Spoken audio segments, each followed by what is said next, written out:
وہ تو اربوں میں جاتی ہیں. تو یہ چند لاکھ روپے, لاکھ, 1.5 لاکھ, 2 لاکھ, یہ میٹر کیا کرتے ہیں کسی وفاقی وزیر کے لیے؟ اس کو وفاقی وزیر بننا ہے, اس نے کروڑوں روپے تو ویسے ہی اس نے خرچ کر کے آنا ہوتا ہے اس جگہ پر, تو اس کے لیے یہ لاکھ روپے مہینے کا کوئی میٹر کرتا ہے؟ وہ تو اپنی ریکوری بہت پہلے کر چکے ہوتے ہیں. میں کوئی الزام نہیں لگا رہی, کسی ایک شخصیت پہ الزام نہیں لگا رہی, میں اس نظام کی بات کر رہی ہوں. مجھے بتا دیں کہ کسی کے لیے پاسبل ہے کہ کوئی مڈل کلاس میرا آپ کا جیسا جو ہے وہ الیکشن کانٹیسٹ کرے اور جا کے اسمبلی میں بیٹھ جائے؟ سوال ہی پیدا نہیں ہوتا.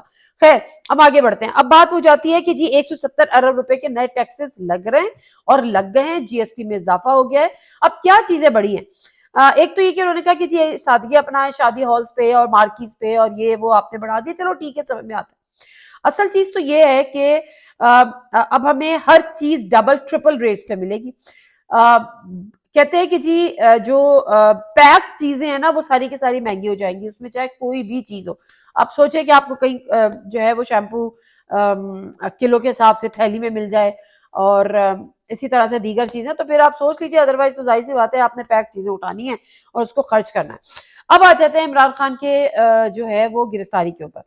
ہوا یہ ہے کہ جو عمران خان صاحب پر 2 مقدمات آج چل رہے تھے. ایک تو یہ تھا کہ جی جو فارن فنڈنگ والا معاملہ تھا, دوسرا یہ تھا کہ آپ نے الیکشن کمیشن کے آگے احتجاج کیا تھا. آپ اس ملک کا حال دیکھیں, ہم نے جو اپنے ملک کا مذاق بنایا ہے کہ ہم کہاں پر اور دہشت گردی کا پرچہ درج کرتے ہیں, اس لیے کہ آپ کی ہمت کیسے ہوئی کہ آپ نے احتجاج کیا. اب اگر یہ کہ جمہوری نظام ہے تو ہم تو ہمیشہ سے یہ سنتے آئے ہیں کہ جمہوریت جو ہے اس میں آپ کو احتجاج کا حق ہے, آپ کو آئین احتجاج کا قانون یعنی حق آپ کو حاصل ہے. لیکن یہاں پر اگر آپ احتجاج کر رہے ہیں تو آپ پہ دہشت گردی کے پرچے کٹ رہے ہیں. اگر آپ الیکشن کمیشن پر احتجاج کر رہے ہیں کہ اس کے خلاف کچھ بول رہے ہیں تو آپ پہ بغاوت کے پرچے کٹ رہے ہیں. تو اس ملک میں تو ہم اس وقت رہ رہے ہیں. اس کے بعد پھر جب ہم عدالتوں کی بات کرتے ہیں تو بہت ساری چیزیں آج رقم ہوئی, ایک نئی تاریخ رقم ہوئی جس کہا گیا کہ جی میری عدالت ہے, میں جو چاہوں کروں. یہ جو میں ہے نا ہمارے ملک میں, یہ سب سے بڑا مسئلہ یہ ہے کہ ہمارے ملک میں جو میرا ہے نا, میں جیسے چلاؤں, میں وزیر اعظم ہوں میں جو کروں, میں چیف آف آرمی اسٹاف ہوں میں جو کروں. یہ باجوہ صاحب کا ایٹیٹیوڈ ہوتا تھا جو اب کھل کھل کر سامنے آ رہا ہے. تو یہ سب سے بڑے اس ملک کے مسائل ہیں جو کہ فی الحال فوری طور پہ حل ہونے ہیں, جو لیکن آنے والے دنوں میں ان کے حل ہونے کی ہمیں کوئی صورت نظر نہیں آ رہی.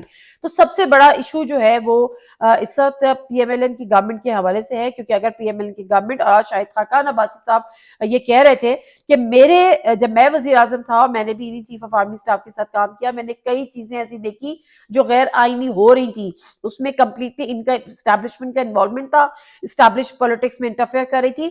اگر ملک کے سابق وزیر اعظم شاہد خاقان عباسی صاحب جن کا تعلق نون لیگ سے ہے وہ اٹھ کر یہ بات کر رہے ہیں, اور یہی بات جب عمران خان کرتا ہے تو ہمیں آپ کو یقین نہیں آتا.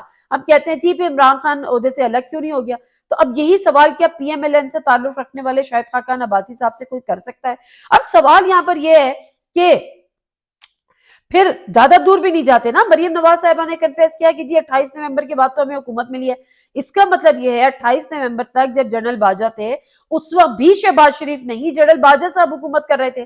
تو جو سوال عمران خان صاحب سے کیا جاتا ہے کہ اگر آپ اتر جاتے, آپ اسی وقت استعفیٰ دے دیتے, آپ باہر آ جاتے, آپ نے کیوں یہ کرنے دیا, آپ کیوں اتنے لاچار اور بے بس وزیر اعظم تھے, تو اگر مریم نواز صاحبہ کی باتوں کو سچ مان لیا جائے تو اس کا مطلب تو یہ ہے کہ شہباز شریف صاحب بھی اسی طرح سے لاچار اور بے بس وزیر اعظم تھے, تو وہ کرسی سے کیوں نہیں ہٹے؟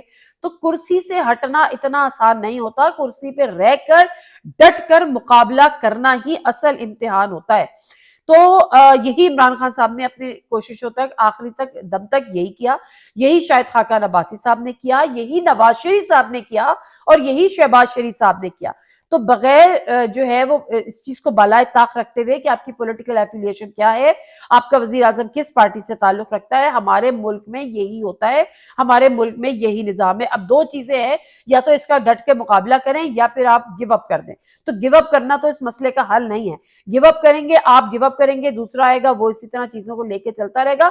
تو سمپل یہ کہ اگر تمام ہی پولیٹیکل پارٹیز کو, اچھا پیپلز پارٹی اس لیے نہیں کہ وہ بیچارے اقتدار میں رہی نہیں تو ان کا واسطہ کوئی اتنا جنرل باجوہ صاحب سے پڑھا ہی نہیں, تو اس لیے ان کو کوئی شکایتیں ہیں بھی نہیں, اور یہ ان کے لیے اچھا موقع بھی نہیں ہے کہ وہ اسٹیبلشمنٹ سے شکوے شکایتیں کریں, کیونکہ ان کے بڑے اچھے سلجھے معاملات چل رہے ہیں, تو وہ سب موڈ میں بھی نہیں ہے. کسی قسم کا پنگا لینے کے. لیکن اصل معاملہ یہ ہے کہ دو بڑی جماعتیں ہیں جو جنہوں نے کسی نے ایک نے آنا ہے یا دوسرے نے آنا ہے, ایک نے حکومت کرنی ہے یا دوسری نے حکومت کرنی ہے. پیپلز پارٹی سندھ میں ہے, یہ زیادہ اتحادی بن کے آ سکتی ہے, تو ظاہر ہے وہ اپنی الگ حکومت تو نہیں بنانے کی پوزیشن میں ہے. بٹ جو پی ایم ایل این کو بھی اگر جنرل باجوہ سے اور اس نظام سے اور اس اسٹیبلشمنٹ کے انٹرفیئر کرنے پہ شکایت ہے, اور یہی شکایت اگر پی ٹی آئی کو ہے, تو خدا کے لیے کس نے آپ کو روکا ہوا ہے کہ آپ سر جوڑ لیں اور حکمت عملی طے کر لیں, اپنے جھگڑے خود نپٹا لیں اور اپنی لڑائیاں خود لڑ لیں, بجائے اس کے کہ پھر تیسرا کوئی فائدہ اٹھائے اور آپ ہاتھ ملتے رہ جائیں اور آپ کے ہاتھ کچھ بھی نہ آئے. نادر مرزا کو اجازت دیجیے, اللہ حافظ.